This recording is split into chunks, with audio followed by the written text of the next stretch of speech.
Today I'm going to show you how to camouflage your gun. Now, as you can see, I've already done my gun, also my helmet. Some of the techniques that I used on here are the same as this, as well as my holster and my sidearm. And after watching this video, you'll be able to do the same. There's a couple of things you'll need. First, obviously, you're going to need spray paint. Now, I recommend Rust-Oleum, and I'll tell you why later once we get outside. You'll also need a laundry bag. Any kind will do, especially the kind that has these little dots.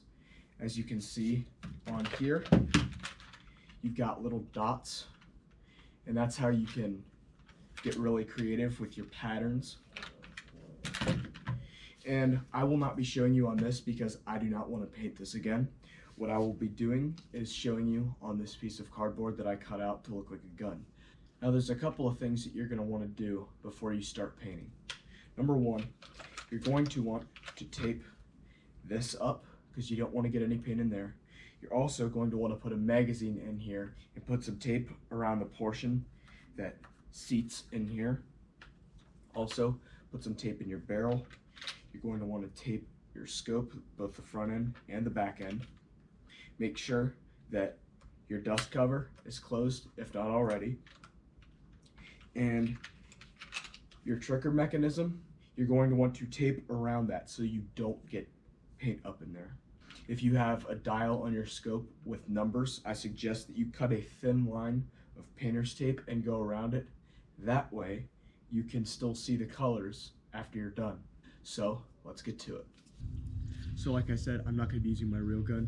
I'm going to be using a cardboard cutout that I made yesterday because I don't need to repaint my gun. As you can see, there's no stock on this. That's because I highly recommend you take the stock off and you paint the entire thing so that whenever you adjust your stock, it doesn't matter if it's all the way in or all the way out, you're still going to have camouflage. So paint the stock separately and just paint this like it is. But we're first going to start off with some tan. This is going to be, depending on where you live, your base coat. I highly recommend Rust-Oleum camouflage for a couple of reasons actually. One, it adheres to metal and polymer equally well. Two, it's fast drying. And three, it is extremely flat. It's not going to have that glossy look that some other blacks and tans have. It's going to be very flat, and that's what you're going for here. You don't want anything that shines or glistens. You want flat colors. It's important to remember when you're spraying, you don't want to hold down this quick bursts, back and forth until you get some even coverage, because if you lay it on thick, it's going to run, and that's not what you want to do. Now with the real gun, what I would be doing is I would be hanging it from something, and I'd be twisting it. That way, you can get some even coverage. Spin it, you can see, okay, this has a little bit more cover than the other side, and you don't have to wait for it to dry, so you can flip it over and do the other side. Just hang it and do it. Next, you're going to want to go with your army green. Now, here's the trick. These stripes that we're about to put on this dictate the rest of our camouflage patterns. You're going to have these. It's going to go in a cross pattern this way. I'll show you what I mean here after I'm done.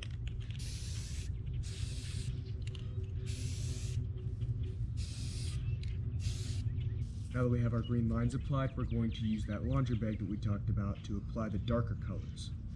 As you can see, I've already used this laundry bag. So you just put your gun in the bag, or you can put it on top, doesn't matter. I'm going to stick it inside. Now you're going to take your next darkest color, which for me would be deep forest green. It's a shade darker than army green. You're going to take that. You're going to go on the outside edges of your green lines that you put on.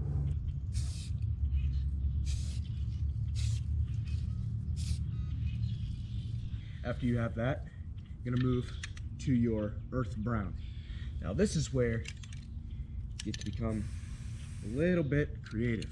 I'm going to show you on some other cardboard that I did before what you can do with this earth brown.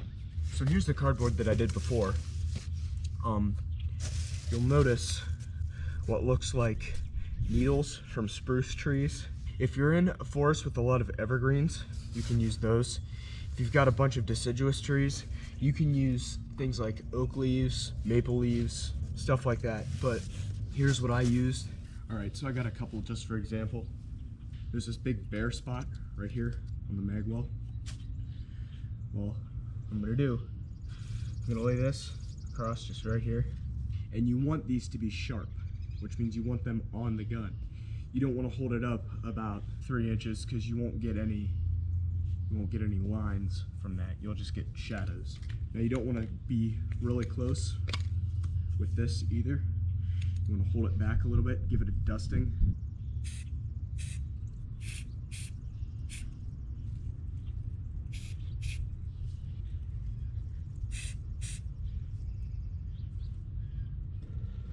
Alright, so I put a couple of those shadows on there.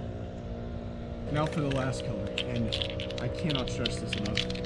You want as little black as possible. The reason we're painting these is because our guns were black, or all tan, or all one color. But if they're black, they really stand out.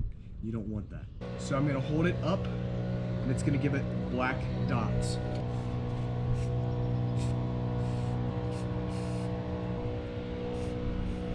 Now as you can see here, I added a little bit too much brown. That's okay, because what we're about to do will change things. If you think that you have too much or too little of a certain color, the end is the time that you can do that. So what I'm gonna do is I'm gonna take my laundry bag, because as you can see, right here, around the mag wall, there's a little bit too much dark colors. Now, I could go all the way back to the beginning and give it tan, but I don't think I want to do that. So what I'm going to do is I'm going to give it a couple of blasts of green.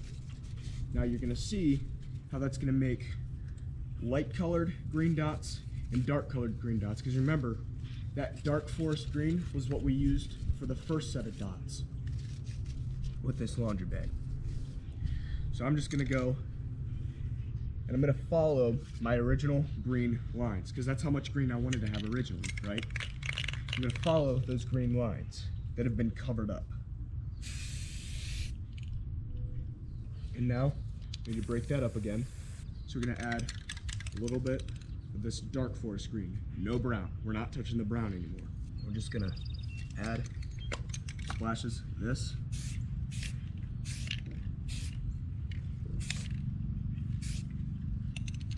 Alright, so after editing, I realized that you cannot see this outside and the patterns on it. So I'm just going to go ahead and show you now. You'll notice the spruce needles here, here, here, and here. You also notice, I'm not sure if you can see it from there, you'll see green dots here, but dark green dots here and here. That's because when you use this and you use these color ranges, what you can end up doing is spraying in different spots and getting that. That way you have no distinct pattern and you can create what look like shadows. And that's gonna work really well. I also saw on the video that you couldn't see the black spots on this gun that I added. So I'm gonna go ahead and show you a piece of cardboard that I did later. Hopefully you can see this a little bit better. The way to do this would be to hold it above and just discharge it ever so slightly, that you're getting droplets of paint and not a fine mist that you do on the rest of the gun. I also went ahead and sampled each of the paint colors that I used during the video. You can see here is the tan, here is the army green, here is the dark forest green, earth brown, and of course black. Some of those didn't show up well outside because of the way I was standing and the sunlight that was shining off of it. Now there are a few differences in the techniques that I was able to use on this gun and not the cardboard. First being, I was able to take twine and wrap it around this gun many times. I must have used about 20 feet of twine at least. And I went around the suppressor and around the gun. And that's why you can sort of see what looked like tiger stripes going on, but really that was where the twine was. So after that, I went and I misted black on this, so you can see some black here and under the green spots where I went over the black again with army green to give you an idea of what different plant shadows on guns look like. Here's an oak leaf right here, partially done, and right here are more spruce needles. Also here are lines from the twine, and there as well. Now if you're painting a helmet, there's something special you're going to want to do. You're going to want to paint the entire thing first with this, like we did. But as far as these go, you're going to want to form a diamond pattern. So you should go here, here, here, but also go here, here, here. So you can sort of see the diamond pattern that I formed. Then after that, you're going to put your helmet, as much of it as you can at least, into the laundry bag. If you can fit your helmet in the entire way, that's great. If not, you can do half of it and the other half. Get this as close to the helmet as possible, that way the dots are defined, and you are going to go over those lines like we did with the rifle. The principles are the same. Once you're done with that, you would take it out, and you would go with a little bit of this and foliage. As you can see here, I've got needles. And of course, drop some black on there. You can see a drop there, and it's sprinkled all throughout.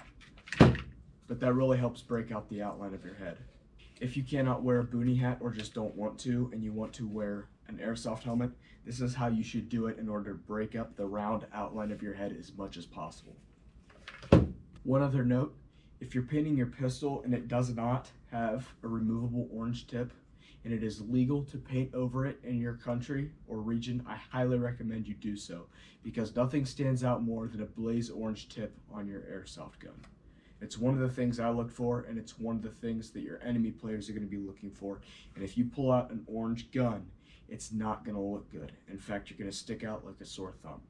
So, as you can see, I painted over this as best as I could without, going heavy on it and having the paint run.